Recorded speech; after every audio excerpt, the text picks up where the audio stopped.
Question answer का PDF share कर रही हूँ मैं।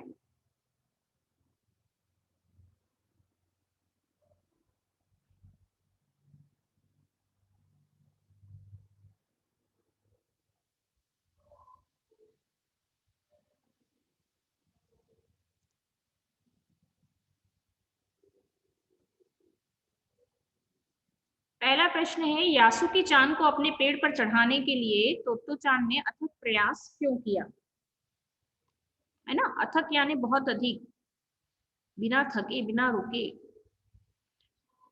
उत्तर था, यासुकी चान को पोलियो था, इसलिए वह न तो किसी पेड़ पर चढ़ पाता था और न किसी पेड़ को निजी संपत्ति मानता था। जबकि जापान के शहर तोमेओ में हर एक बच्चे का एक निजी पेड़ था और पेड़ पर चढ़ना उन सभी का प्रिय शौक था। तोत्तो चान जानती थी कि यासुकी चान भी अन्य बच्चों की तरह पेड़ पर चढ़ना चाहता था, अतः उसकी इसी इच्छा को पूरा करने के लिए तोत्तो चान ने यासुकी चान को पेड़ पर चढ़ाने के लिए अथक प्रयास किया। ठीक है, यासुकी चान को पोलियो था और वह इसी वजह से वह किसी पेड़ पर नहीं चढ़ पाता था और न ही किसी पेड़ को अपनी निजी संपत्ति मानता था।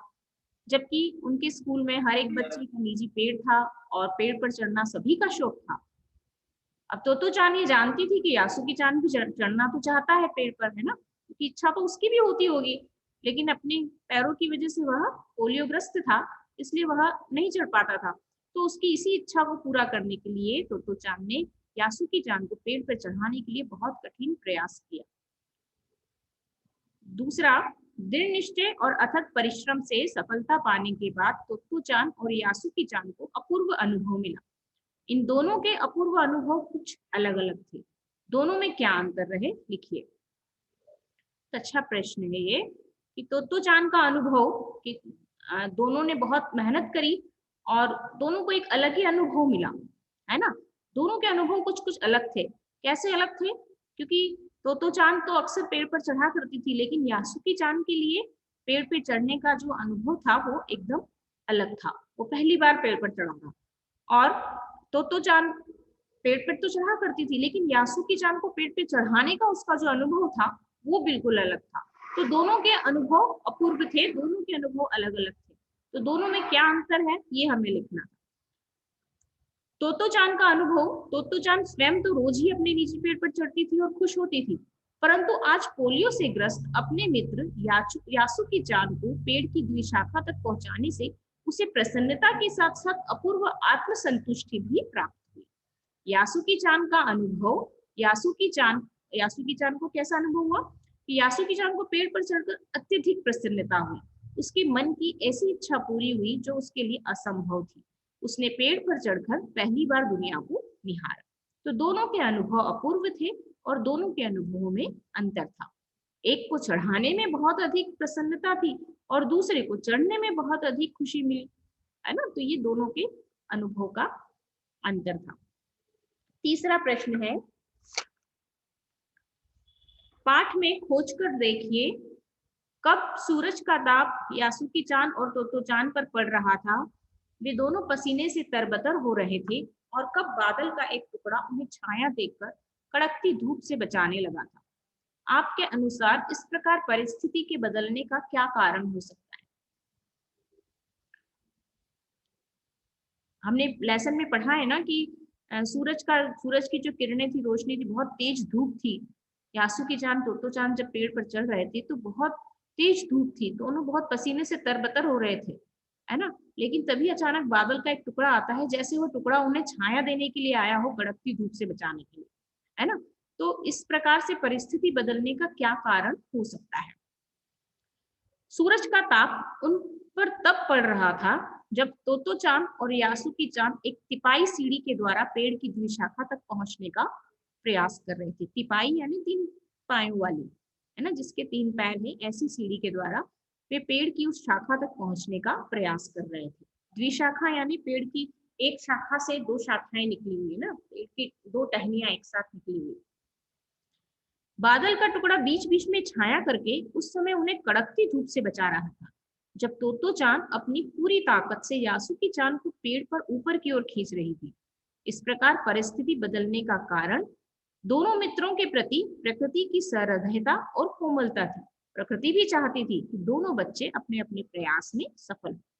कि ऐसा इसलिए हो रहा था, ऐसा अपने विचार से हम ये मान सकते हैं, हमारे विचार से, कि इस प्रकार परिस्थिति क्यों बदल रही थी, क्योंकि ईश्वर भी चाहते थे कि वो प्रकृति भी चाहती थी, है ना, प्रकृति भी चाह रही थी कि दोनों बच्चे जो इतना प्रयास कर रहे हैं, इतना परिश्रम कर रहे हैं, इतनी मेहनत कर रहे हैं, तो वे इस मेहनत में, इस प्रयास में सफल हो जाए, है ना, वो भी चाह रही थी प्रकृति।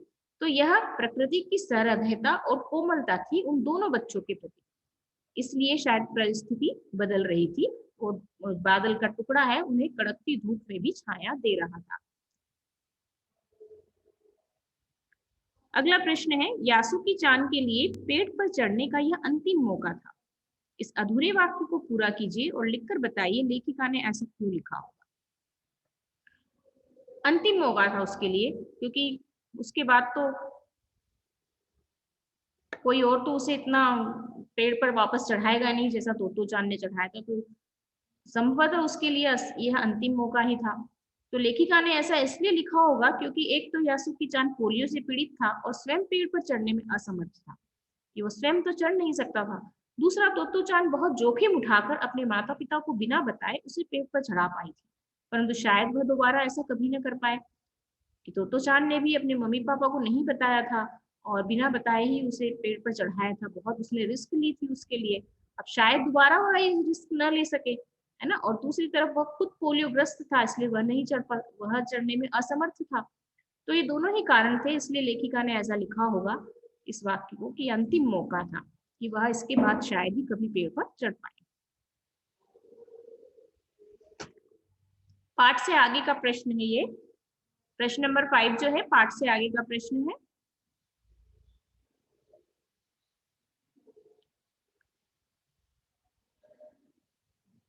तोतो चान ने अपनी योजना को बड़ों से इसलिए छिपा लिया कि उसमें जोखिम था, यासुकी चान के गिर जाने की संभावना थी। फिर भी उसके मन में यासुकी चान को पेड़ पर चढ़ाने की दृढ़ इच्छा थी। ऐसी दृढ़ इच्छाएं बुद्धि और कठोर परिश्रम से अवश्य पूरी हो जाती हैं। आप किस तरह की सफलता के लिए तीव्र इच्छा और बुद्धि प्रयोग कर कठोर परिश्रम करना चाहते हैं? ये तो आपके लिए है प्रश्न, है ना, कि तोतो चान ने अपनी योजना को बड़ों से इसलिए छिपा लिया क्योंकि उसमें रिस्क था और यासुकी चान गिर भी सकता था और बड़े मना कर सकते थे कि तुम ऐसा मत करो। लेकिन यासुकी चान तोतो चान के मन में यासुकी चान को पेड़ पर चढ़ाने की बहुत दृढ़ इच्छा थी, बहुत प्रबल इच्छा थी, और उसकी जो ऐसी जो प्रबल इच्छाएं होती है, बहुत अधिक दृढ़ इच्छाएं होती है, वो कठोर परिश्रम से और बुद्धि से पूरी हो जाती हैं।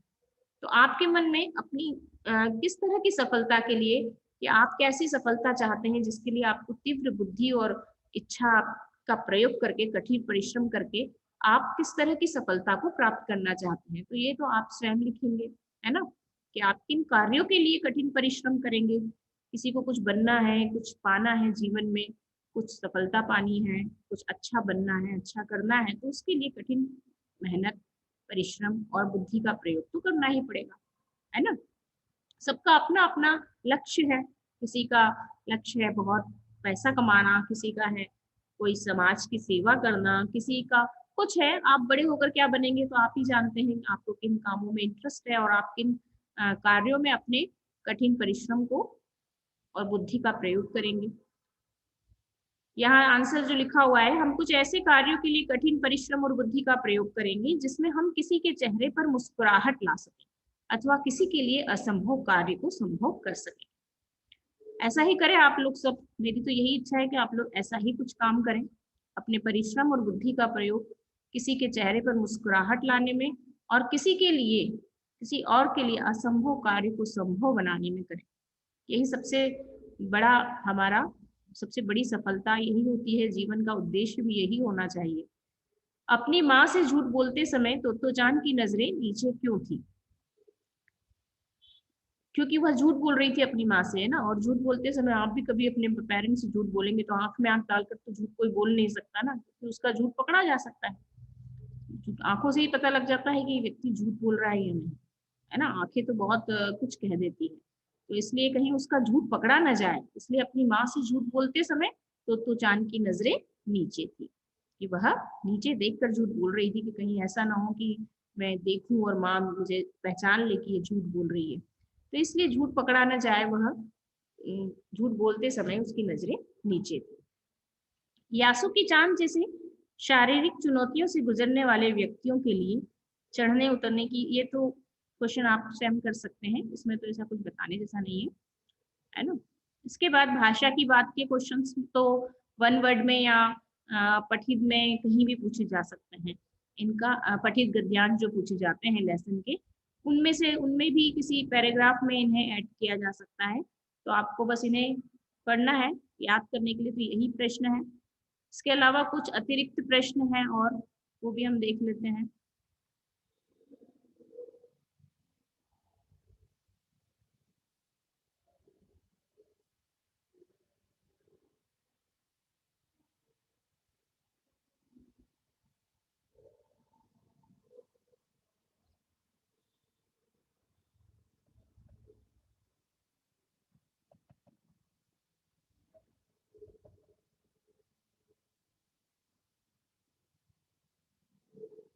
अपूर्व अनुभव पाठ में यासुकी चांद से मिलकर तो चांद उत्तेजित क्यों थी? अपूर्व अनुभव पाठ में बच्चे दूसरों के पेड़ों पर क्यों नहीं चढ़ते थे? अपूर्व अनुभव पाठ में खाने की छुट्टी के समय स्कूल के बाद तो चांद कहाँ होती थी? अपूर्व अनुभव पाठ में तोमोए में दूसरे के पेड़ पर चढ़ने से पहले अनुमति क्यों ली जाती थी? तो चांद ने यासुकी चांद को ऊपर चढ़ाकर ही दम लिया, इसके लिए उसने क्या क्या प्रयास किया? अपूर्व अनुभव पाठ में यासुकी चांद के लिए पेड़ पर चढ़ने का यह अंतिम मौका था। ये तो अपन ने लिख लिया ना, ये तो हो गया। पेड़ पर बैठे बैठे यासुकी चांद और तो चांद क्या करते रहे? चलिए फर्स्ट क्वेश्चन का आंसर बताइए। अपूर्व अनुभव में यासुकी चांद से मिलकर तो चांद उत्तेजित क्यों थी, एक्साइटेड क्यों थी वो? कौन बताएगा इसका आंसर? क्योंकि उसने अपने पोलियोग्रस्त मित्र को पेड़ पर चढ़ाने का निश्चय किया था और उसके चेहरे पर मुस्कुराहट लाने का भी। Very good. क्योंकि वह इसलिए एक्साइटेड थी क्योंकि उसे यासुकी चांद को पेड़ पर चढ़ाना था, और वह उसको पेड़ पर चढ़ाने के लिए बहुत उत्साहित थी, बहुत उत्तेजित थी, बहुत एक्साइटेड थी कि मैं उसको, वो पोलियोग्रस्त था, वो नहीं चढ़ सकता है, तो वो बहुत ज्यादा एक्साइटेड थी कि मैं उसे पेड़ पर चढ़ाऊं, है ना। इसलिए वह उससे मिलकर उसे पेड़ पर चढ़ाने के लिए उत्तेजित थी। अपूर्व अनुभव पाठ में बच्चे दूसरे के पेड़ों पर क्यों नहीं चढ़ते थे? क्योंकि हर एक बच्चे का एक पेड़ उनकी स्वयं संपत्ति होती थी।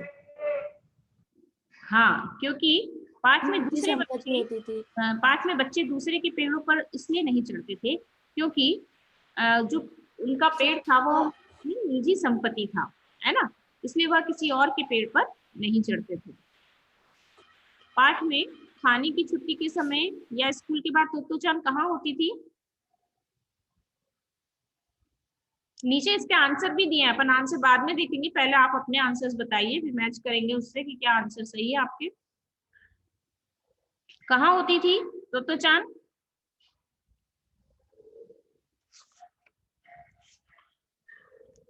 मैम पेड़ के ऊपर।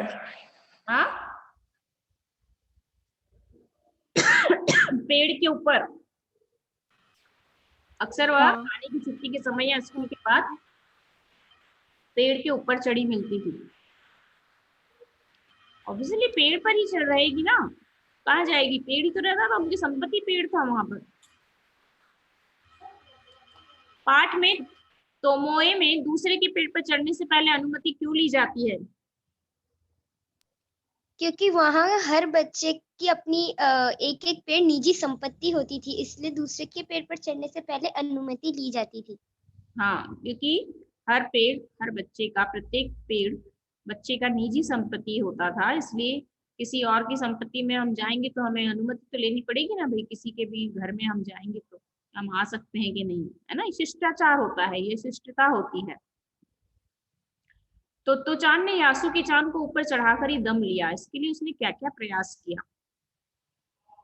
बताइए। इसके लिए तोतो चान ने सबसे पहले अपनी माँ से झूठ बोला। दूसरा, उसने तिपाई सीढ़ी को भी बहुत ही मुश्किल से ले आई। उसने अपने नन्हे नन्हे हाथों से यासुकी चान को धकेल धकेल कर सीढ़ी पर चढ़ाया और फिर द्विशाखा पर भी लाने के लिए उसने अथक प्रयास करके उसे खींचकर ले आई। वेरी गुड, बिल्कुल सही। हाँ, इसके बाद क्वेश्चन नंबर 6 तो हमारा हो गया है, हमने पहले ही डिस्कस कर लिया है। वो पेड़ पर बैठे बैठे यासुकी चान और तोतो चान क्या करते रहे?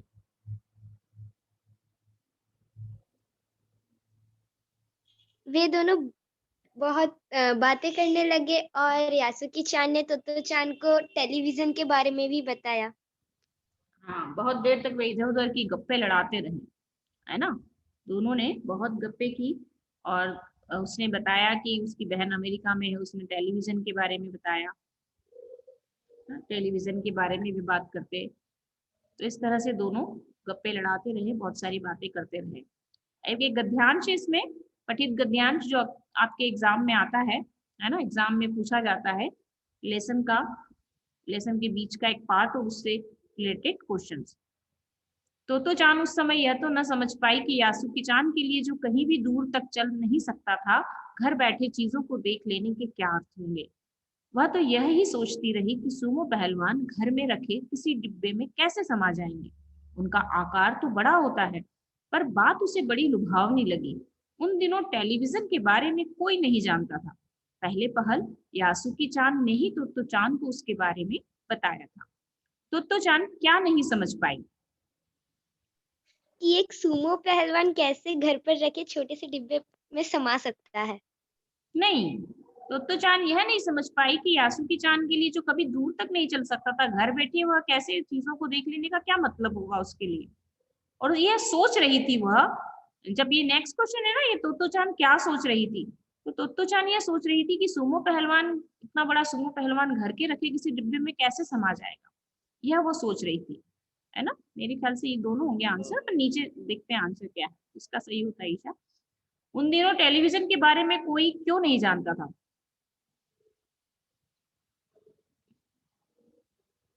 क्यों नहीं जानता था कोई? क्योंकि टेलीविजन उस समय आया थोड़ी ना था सब जगह, है ना। उन दिनों टेलीविजन के बारे में नहीं जानते थे, घर घर में टेलीविजन नहीं होता था। यह एक बहुत अनोखी चीज थी सभी के लिए, जिसका आविष्कार किया था। बहुत कम लोगों के घर में टेलीविजन हुआ करता था। तो चांद को टेलीविजन के बारे में किसने बताया? यासुकी चान ने। लुभावना शब्द के पर्यायवाची लिखिए, लुभावना। मुझे यह लेसन बहुत ही लुभावना लगा, मुझे यह पाठ बहुत लुभावना लगा। मतलब मैंने वाक्य बताया। आकर्षित। हाँ, आकर्षक हो सकता है। और पर्यायवाची, मौसम बहुत लुभावना है। मन भावन भी हो सकता है। चलो देखते हैं क्या है। चलिए, पहले प्रश्न का आंसर। तोत्तो चान अपने पोलियोग्रस्त मित्र यासुकी चान को अपने पेट पर चढ़ाना चाहती थी। उनकी इस योजना का पता किसी को न था, इसलिए तोत्तो चान उत्तेजित थी, है ना। हमने जो बोला वही मिलता जुलता है ईशा। हर पेड़ किसी न किसी बच्चे की निजी संपत्ति होता था, इसलिए बिना अनुमति के दूसरे बच्चे दूसरे के पेड़ों पर नहीं चढ़ते। ये भी सही है। खाने की छुट्टी के समय या स्कूल के बाद तोत्तो चान अपने पेड़ की द्विशाखा पर बैठी मिलती थी, वहां से आसमान और सड़क का दृश्य देखा करती थी। ये भी सही है। थोड़ा सा हमारा आंसर थोड़े छोटे हैं, ये हमने अपनी लैंग्वेज में उसे बोला है इसलिए छोटे हैं, यहाँ जो प्रॉपर लैंग्वेज में तो थोड़े बड़े हैं। तोमोए में प्रत्येक बालक एक पेड़ को अपनाता है और उसे निजी संपत्ति मानता है। वहां कोई बालक जब किसी दूसरे के पेड़ पर चढ़ता है तो पहले उससे शिष्टता पूर्वक पूछता है, माफ कीजिए, क्या मैं अंदर आ जाऊं। इस प्रकार की परंपरा के कारण अनुमति ली जाती है ना। ये आंसर सही है एकदम। सीढ़ी द्वारा यासुकी चान को ऊपर चढ़ाने की अपनी पहली कोशिश नाकाम होने के बाद तोत्तो चान फिर चौकीदारी के छप्पर की ओर दौड़ी। वहां से एक तिपाई सीढ़ी घसीट लाई। उसने यासुकी चान को एक एक पैर सीढ़ी पर रखने में मदद की। जब यासुकी चान तिपाई सीढ़ी के ऊपर पहुंच गया तो तोत्तो चान ने द्विशाखा पर चढ़कर बड़े परिश्रम से उसे ऊपर खींच लिया, जिससे वह द्विशाखा तक पहुंच गया। जो ईशा ने बताया था वो भी एकदम सही था और ये भी सही है। क्वेश्चन नंबर 6 था यासुकी चान के लिए, ये तो अपन ने पहले ही देख लिया था। यासुकी चान, क्वेश्चन नंबर 7, यासुकी चान बड़ी कठिनाई के बाद पेड़ पर पहुंचकर उसने दुनिया की एक नई झलक देखी थी। उसने पहली बार जाना कि पेड़ पर चढ़ना क्या होता है। दोनों वहां बैठे बैठे देर तक इधर उधर की बातें करते रहे।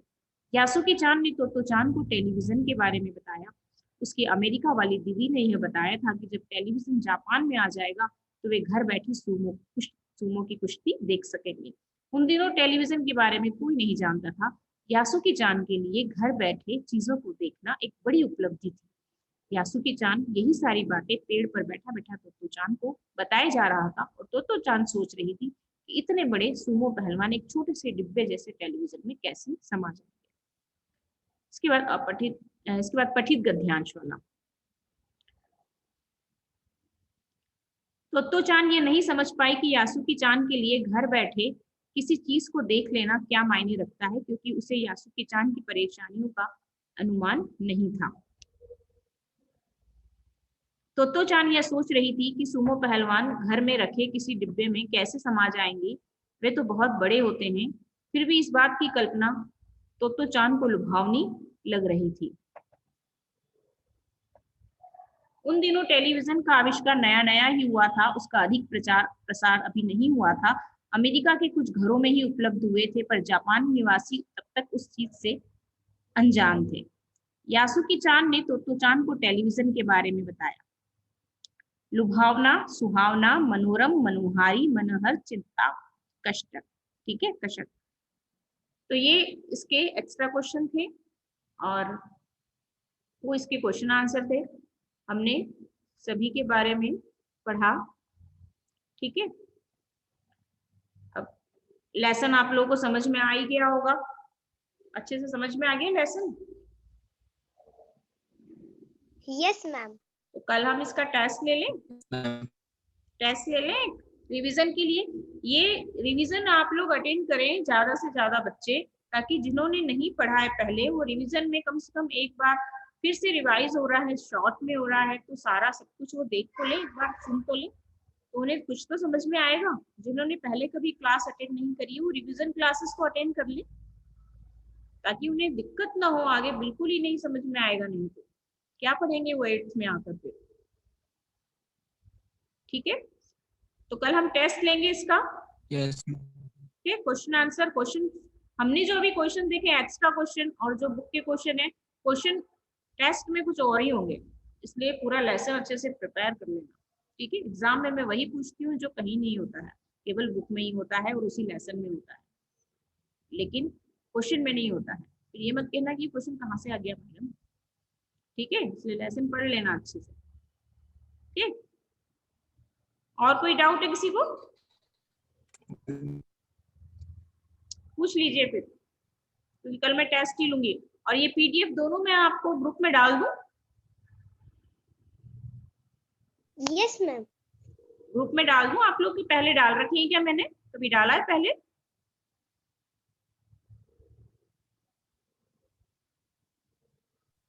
नो मैम, एक्स्ट्रा क्वेश्चंस तो नहीं डाले थे। क्वेश्चन आंसर डाल रखे हैं? चलिए मैं डाल देती हूँ, कोई बात नहीं, एक बार वो डाल देती हूँ ना, जो बच्चे हैं जो लोग नहीं पढ़ते हैं उनके लिए अच्छा रहेगा ना, फायदा रहेगा। चलो ठीक है ना, ठीक है बेटा, ओके।